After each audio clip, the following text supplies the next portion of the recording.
Well, welcome, Bishop Hopkins. I'm so glad you could join us for this interview so folks in the Northern Illinois Conference can get to know you a little bit better. Thank you, Anne-Marie. So one of the first questions I have, and actually our ordained ministry committee has asked people their call stories. So I was curious about your call story. You have a lot of time? No, actually, my call goes back to the 6th grade. It's a long story. You'll probably hear it at some point, but I had a kind of an inexplicable relationship with Christ in a worship service when I was very lonely and lost and just felt like Jesus had sat down beside me and said I was going to be okay. And my life was turned around. I was away from my family at the time. So then my family got back together as I started the 7th grade. And in the 8th grade, I remember being at a church event one time and told a friend of mine, I said, boy, being a church pastor would be great. I get to just play basketball with the youth and get to visit with a lot of people. That's the only thing I remember early. Then I went to church camp after my freshman year of high school. And that night when they had the altar call where they, all week, you've had all these wonderful things, and they want you to come down. I remember going down with kind of a, lump in my throat and kind of teary-eyed a little bit and committing myself to follow Jesus, but not to be a pastor. That wasn't part of my call, but I was going to always, follow Christ and make him central in my life.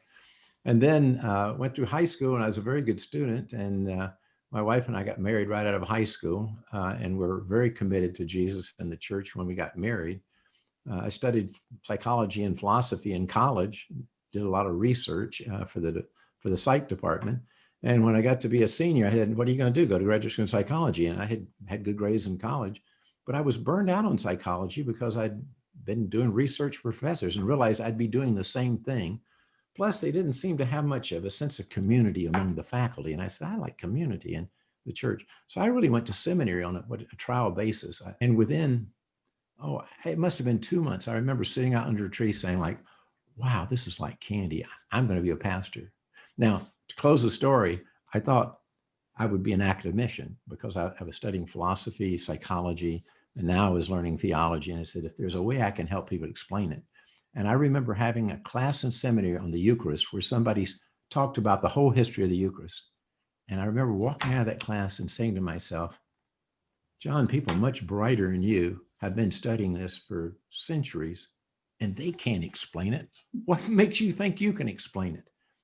And it's like, it wasn't a direct call, but it was like a light bulb came on and said, you don't want to explain this. You want to enable people to experience the living God or the presence of Christ in the same way that you did.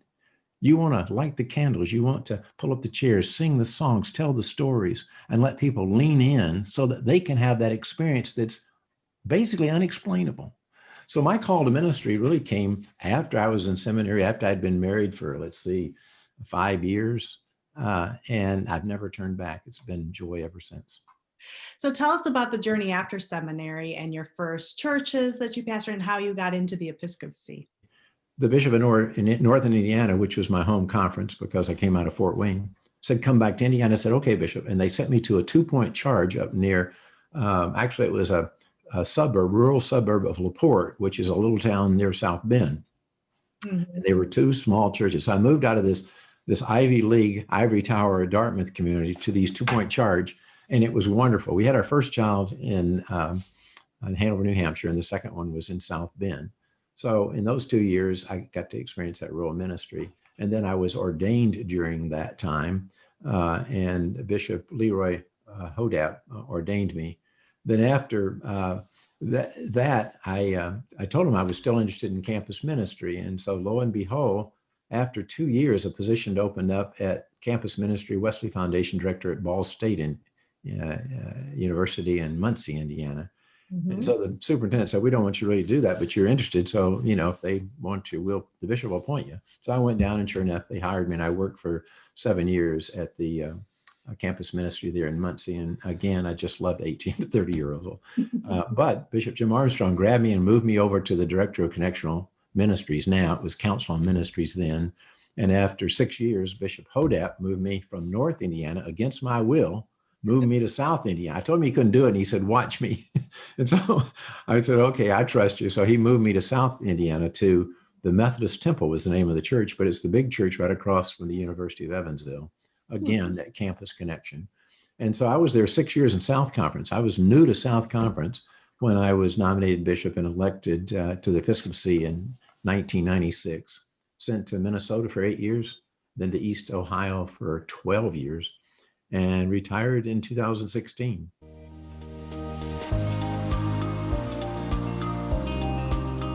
So I play guitar, and when I was retired, came here to Indianapolis, I got into a Monday night jam group, and most of them had bands 40 years ago, and they're much better musicians than me. But I just love going there and kind of cranking up the amplifier and jamming along with them. I travel a lot. I'm on the not-for-profit board of educational opportunities. And so usually once or twice a year, I'll be speaking or on one tour and traveling. Our family likes to go to the Boundary Waters up in North Indiana. Now that our grandkids are getting a little older, we've taken them up there for cottages, but we're looking for taking them out on the trips in the Boundary Waters. I also do a little fishing. I know it sounds funny, but I like kites. I've got a small collection of kites, and I like flying kites. So, what brought you out of retirement and back into the episcopacy? oh, a call from Greg Palmer. He called me and said, we're not sure what the plan is, but we need some plan. Would you be part of a team to kind of oversee? And I said, sure, I'll be part of a team. And then after I said yes to that, then they came back and said, well, really, we need somebody to go to Northern Illinois. He didn't say we've asked a whole bunch of other people, but I got the feeling like, that they really needed me. And to be honest, Anne Marie, when I feel Jesus and the church has a need, I cannot not respond. I mean, it'd be like somebody in my family because they've done so much for me over the years. So, I'm actually coming out of retirement because I think the church needs me. But let me also say, I didn't need this. I found meaning and purpose. In fact, I was telling some of my friends, it was nice being out of the Methodist bubble for a while. We get so rarefied in our own language system, our own thought systems, and to be not in that system for a while where I could meet a lot more people who are not Christian or not United Methodist, I actually helped my soul a little bit. So I'm coming in because I love the church and I love Jesus. We've talked a little bit about some of the concerns for our church, but I mean, it's been a difficult last 10 months with COVID, churches not being able to worship in person, and then, the general conference being pushed off, and there's still that cloud of, concern over the denomination splitting. So what are your concerns for the future of our church, and how can local churches continue to grow and be strong during all this? Well, let me just first of all thank the pastors, that have worked so hard, and their staff, musicians and secretaries, everybody who's tried to get the job done. And I've just been overwhelmed with the quality and the freedom, because sometimes before we had COVID, everybody wanted it to be perfect and everything worked. But after a while, we're just getting it done has its own merits. And there's been some blessings in that. But I just want to thank them. This has been a difficult time with COVID and the divisiveness in our society and our church. And it's hard to separate those. They kind of merge into each other. It's been difficult. We also have a time where we're in single issue thinking, that all of a sudden one issue will be big and we all rush around it. And then everybody says, when is my issue going to be there? And so it's hard for us we're overloaded. Social media is just, there's a new tweet, a new news release, the news cycles are short. It just wears people out. And so the first thing I would want to thank the churches and say that during this time, it's a time where we really need to, I know it sounds counterintuitive with all the emphasis on doing and action, but we almost need to slow down and have a time of grief and healing and connection and hope, and find new ways to love up close rather than always try to make something happen. There needs to be some spiritual reflection along the way. As far as our denomination, I guess my deep concern is that the world needs the church in the word of Christ more today than ever before. And it seems like we're as weak as we've ever been. And I would say the turbulence at the top of the country and the turbulence at the top of the church, if you want to put it that way, has really filtered down into every community and has split people that should never have been split. And again, it's partly, I think, is that we want to win things at the top. If only the Supreme Court or only the Congress would do this and everybody else would have to fall in line, which interestingly enough is kind of an authoritarian view. We were having trouble with our leaders being too authoritarian, but the will of wanting the Supreme Court or the legislature of the Congress to set it so everybody has to do it is trying to accrue the highest power to make everybody do it. Yes, I think there needs to be laws that make things more just, but we also need to, at every local level, make that happen. And I've talked to many congregations, and I've been retired, but many congregations, many pastors that say, we're making progress. We were, but now there's all this turbulence in the country and in the church, and it's disrupting our local. And so one of my concerns is that more churches are using church in a small c, and they're never talking about church in a large c, and so we're becoming more fragmented, if you would.